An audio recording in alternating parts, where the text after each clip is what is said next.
មានស្រីម្នាក់តែងតែលើកក្បែរនៅមើលថែខ្ញុំទៀងឈឺទៀងជីមានស្រីម្នាក់ស្មងគ្រប់វេ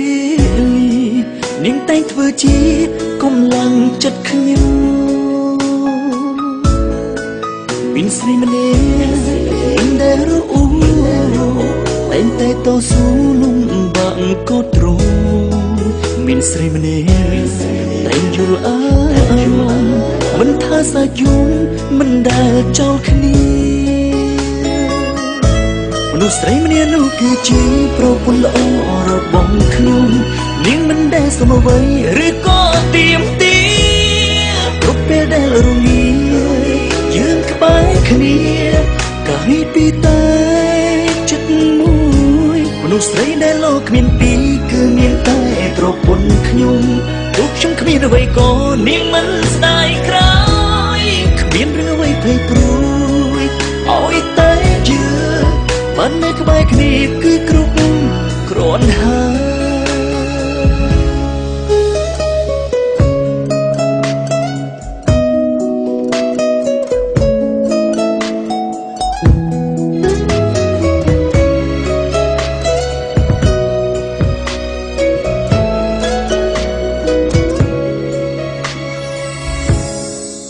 មានប្រុសម្នាក់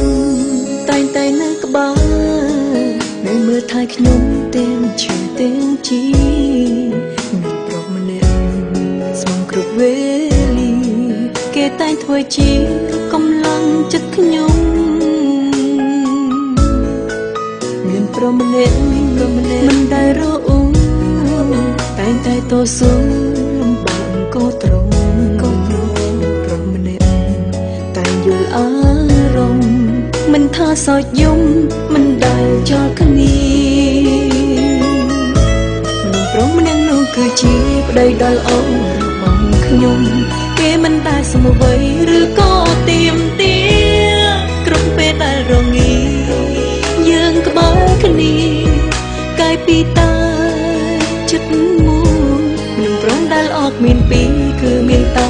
ខ្ញុំទេទោះខ្ញុំគ្មានអ្វីក៏គាត់មិនស្ដាយក្រោយគ្មានរឿងអ្វីភ័យព្រួយឲ្យតែយើងបាននៅក្បែរគ្នាគឺគ្រប់គ្រាន់ហើយរួមសុខទុក្ខនឹងគ្នាមានតែប្តីប្រពន្ធម្នាក់ក៏គ្មានពាក្យថានៅហត់ទូជួបរឿងអ្វីតែចាប់ដៃគ្នារួមចាមិនព្រមដែលអត់មានពីរគឺមានតែខ្ញុំទេទោះខ្ញុំគ្មានអ្វីក៏គាត់មិនស្ដាយក្រោយគ្មានរឿងអ្វីព្រួយព្រួ